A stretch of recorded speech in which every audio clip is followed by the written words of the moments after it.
of things to come. Go ahead. Real quick, this is Romans 15:4. For whatsoever things were written aforetime were written for our learning, that we through patience and comfort of the scriptures might have hope. Right, so those accounts are a comfort in the scriptures, man. All right, to say, look, if we do according to the Lord's will, there's reward with that, man. All right, and it comes with it begins at our faith, you know. So the increase of faith is important. Working on your faith as a man is important to build you up and comfort yourself with these scriptures. In the event that such things should happen, you'll be prepared. And also praying unto the Lord for faith, because remember, it's His gift that He gave to us. So it don't matter how many push-ups you can do, how many backflips, or even how many scriptures you read. The faith is a gift from the Lord, man. The scripture says, Paul have planted, Apollos have watered, but it's the Most High that gives the increase, man. Yes. Right? So our increase of faith comes through Yahweh Hashem, Yahweh Shai. You know why? Because you have these guys, these church pastors. These church pastors can quote scriptures all day. Yeah. Can quote whole stories and tell you from back to front. But guess what? That seed, that gift of faith was not unto them. Precept. Ephesians 2:8. For by grace are you saved through faith, and not that of yourselves. Not that of yourselves, meaning there's nothing you can do. Yeah. There's nothing you can actually do to build your faith in terms of like, I don't have no outside influence. Like, of course, the Spirit of the Lord will be upon you to read, to fast, to pray, for faith to increase, but that's not of your own doing anyway. Exactly. Like, there's a separation of, you know what, yeah? I've got a blueprint plan to build my faith. I'll just wait a couple weeks. The faith's going to increase by 25%. And I do it for another month. That's another 25%, so that's 50. Do it for 2 more months, that's 100% faith, brother. I'll make it, that's it. No. The Lord has to boost your faith, man. And sometimes He does it through help, putting you through certain experiences. And you come out on the other side having more faith because He brought you out of the situation, man, that you thought was damning to you. He's just going to just die. No? I don't even, no scoffers, I don't even worry about it. I'm going to just get melted. It says it is, and not that of yourselves. Because, do you know what it is, yeah? Alright, guys want to argue, but at the end of the day, it comes down to this.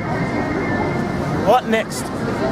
Because also are preaching forth about the kingdom to come and what's coming on earth. Yeah. If you want to just come and prove your point, okay, you can prove your point.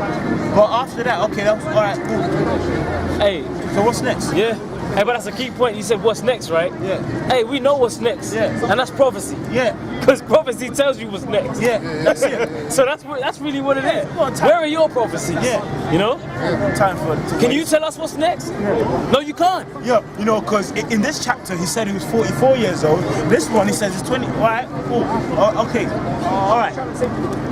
And what? Yeah.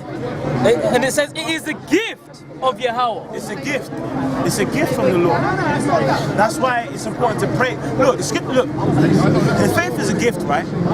If you pray to the Lord, that's an example of faith. Say, what does it say? No, that's it. Wait. I am here. I'll type it. Oh yeah. Where are you? Yeah.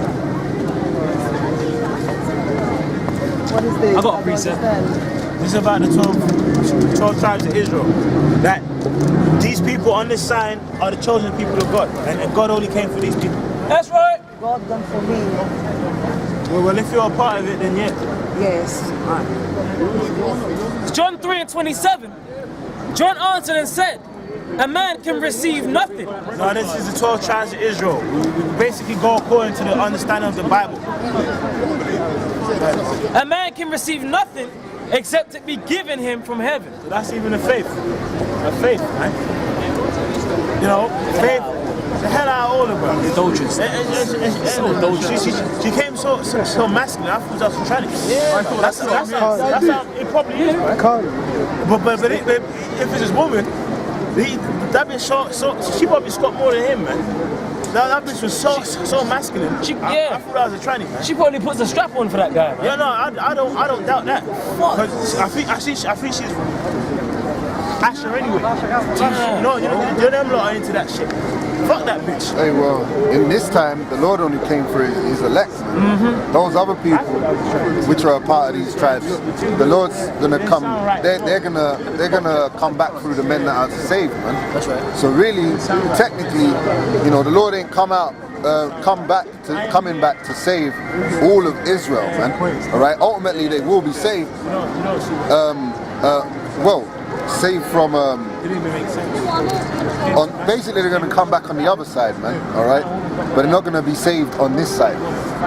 So for her to make that proud statement, to say that, oh, God he come back for me, that's a proud statement, man. Because you don't know if you're of the elect. We don't know if we're of the elect, but we're hopeful. That's it. We're hopeful. It's the hope. You know? Because Jake trying to use that as an excuse. Oh, we don't know. So let's just which I personally have come across a Jake like that. Well, do you even know if you're a man of the Lord? Which is what the actual person who showed me this truth first and foremost. So that's what he actually asked me when I was getting kicked out for this truth sake. He said, "Well, do you think you're a man of the Lord?" I said, I hope so. Well, You know what I mean? I hope so. What do you mean? Like, I'm still going to come in the truth and catch hell, and then you see, the thing is about our people, yeah? Jake got all this understanding until they catch hell. When they catch hell, they're like, well, you know what, yeah? I mean, I don't know. right. Fuck that, man, that's it. They weren't rooted and built up in the faith. That's it. You know? Have you had a precept? Yeah, go ahead. Yeah, this 2 Peter chapter 1 verse 10. Right? Wherefore the rather, brethren, give diligence to make your calling and election sure. That's right. That's it. Hey, it's going into about what? Am I of the elect? You know, we call ourselves the hopeful elect, and that demon that was straight, well, how do you know you're of the elect, bro? Hold on a minute. Am I doing the things that the elect member would do? Am I actually following the instructions? Yes, I am. So, I'm still going to hope that I'm of the elect. Yeah, you're not taking any chances. I'm giving Don't diligence. take no chances, brother. Right. Exactly, that's the point. Right. Don't take no chances. Well, I'm not. Yeah, you pay- yeah. It's 50-50, but, you know, I'm going to just stay here. Yeah, playing Russian roulette with the chariots. Alright, cool. Hey, you don't want to do that, bro. Yeah. You know? Yeah, or you know, what I mean, bro. Come on, bro. If 50-50, you know, alright, cool. I don't care. I'm hoping to be an elect, man. Right? Yeah, this is Sirach 2:1. My son, if thou come to serve the Lord, prepare thy soul for temptation. That's it. But basically, you know what that scripture is saying? When you come to the word, expect to catch hell. Come on. It isn't like, you know, maybe. No. Expect to catch hell. That's what the scripture is saying. That's a temptation. Prepare. Like, you know, like, when you come in the word, it's not I might catch hell. You will. It's just a matter of time. Yeah.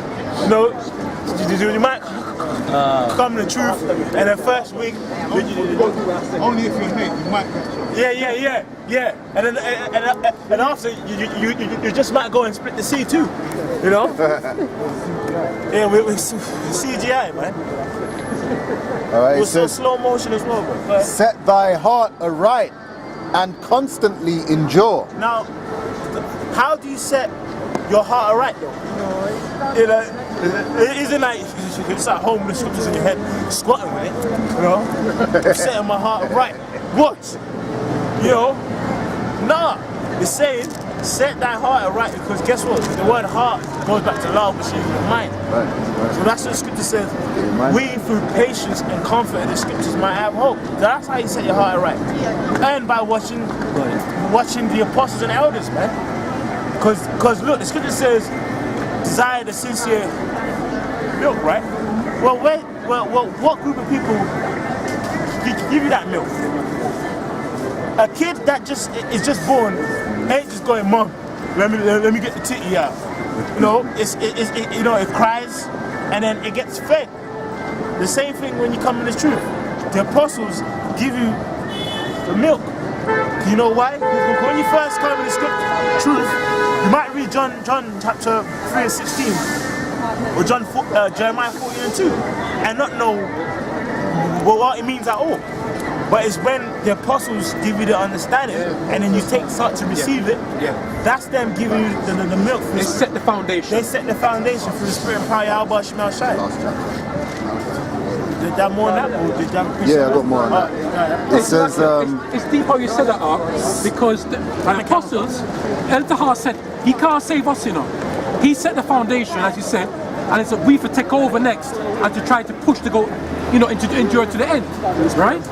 Through the spirit of power of Yahweh Shemel Shai. So you're right, brother, what you said, you're right.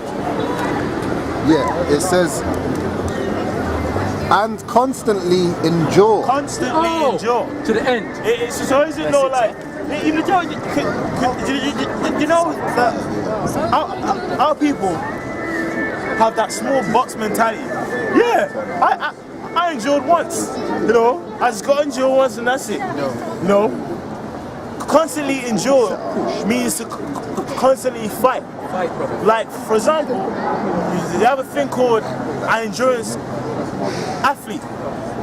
An endurance athlete has to keep going, right? Even when he's tired, when he's fatigued, he's getting a cramp. He might pause for a bit to stretch out, but he has to keep going. That's it, brother. That's like in his word. Sometimes you might catch hell and it might fuck you up, but you know, we ain't got time to be fucked up for a month at home. You know what I mean? It's like MMP, you had that endurance test with the beat. The beat test. The beat test, man. It's like that. It goes fast, it goes slow. Sometimes you got to speed up, then you go slow, you get a break. That's how the truth is, man. You know, sometimes you get extreme help. You know, sometimes a little, you know, step off for a little bit. Oh, you know? And even going back to the beat tests, it builds up. It builds up, and it's according unto the actual kind of portion. Correct. Like, isn't like a competition to see who's got the most endurance. It's basically catered to each person. You endure according unto your strength, right? This first precept here is 1 Peter 4 and 12. Beloved, think it not strange concerning the fiery trial, which is to try you. Why am I catching hell? Why? You know? Oh, why? That's the thing, brother. You know? No. We can't be. Look, so the Lord got spat on. Yeah. He got whipped. He had a crown of thorns put up on him. He was sweating blood, right? He was, he was stabbed in the side, right? Where the plasma and water, you know, it came out. So you just gonna come in the truth. Bear like a cross that's small in your pocket somewhere, and just chill. No, the scripture says, if they have persecuted me, they'll persecute you. And the servant's not greater than his master. That's right, that's right. You know? Yeah, we're partakers of the sufferings of the Mashiach. Yeah. Like, you know, remember, this actual church is called his body. Yes. And so the same afflictions he went through, his body's gonna go through. You know? Right up. It says as though some strange thing has happened unto you. But rejoice, here we go, inasmuch as ye are partakers of Yahweh Shai's sufferings. Yeah. That when his glory shall be revealed, ye may be glad also with exceeding joy. Wow. Yeah, that's it. Once that reward appears, that's going to be a point of, you know, if the guys have endured, it's going to be a joy, man. It's going to be a blessing, man. Because everything we've enjoyed out here, we're enjoying for a reason, man. You go into the Gospels, the disciples ask you, like, yo, we've given up everything, man. We give up our lives, futures, all our prospects in life. You know, what are we going to get? They said, you know, the 12 are going to be in the 12 thrones, basically judging over Israel. And that's, you know, that's the reward that we're striving towards. Good one. Matthew 24 and 13.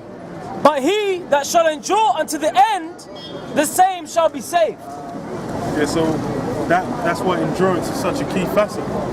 Because endurance is something that's not esteemed in a society either. You know, a lot of things that are glorified are easy, quick fixes. Whereas, yeah, now all I was going to add to what you were saying is the key word there being endurance, all right? And the scriptures tell you, present yourselves as a living sacrifice. That's why we ain't out here looking for everybody, man. Because the majority of the people, anyway, is not going to be looking forward to enduring and expecting to suffer, man. People don't want to suffer. People don't want a hard day. People don't want a hard life, man. But when you prepare yourself for temptation, as the scriptures tell you, man, all right. When you expectedly and earnestly have to go through and endure hard times. That's it, brother. The majority of people ain't interested in that, man. All right, to sacrifice their life for this truth. All right, to give up their like the brother was saying, man, life prospects. All right, and that high worldly opinion of yourself, man. That people want you to be that legendary status in the eyes of men. All right. Most people wanna live up to that, where it's quite adverse when you come into this truth, man. That's why we ain't looking for everybody. yeah, go ahead, man. As Brother Shakal said, it's all about fighting for the kingdom, yeah? Ecclesiasticus 27:5. The furnace proveth the potter's vessel, so the trial of man is his reasoning. Yeah, that's it. The furnace proves. Because You have to fight for the kingdom, brother. I remember when I was a kid, like I was fucking like 10 or something. They brought in a clay oven, and they had like us as kids, just kind of molding like clay into bowls and shit. And it's like with that, it's like with clay. If you mold it, the way you have to roll it in is it has to be secure in the molding. Otherwise, once you put it in the furnace and you blast it, then it's like cracks will form, or crack, or shatter, will be brittle. But then it's like so with as far as with clay, when you're making pottery, you need to make sure that you've used the correct technique, applied the correct technique, you've got it, it's firm, it's solid, and it's correctly applied energies. So that when you put it in a blast furnace, it's done. It stays whole, and it becomes a useful piece of pottery. That's why it's the same thing for us. Heat's being applied, pressure's being applied to us.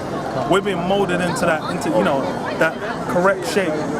So when that time of tribulation comes, that hot heat, that fire, then basically it's a thing where we're gonna have the capabilities to be able to endure and get blasted through, and then we'll be perfected in that time, man.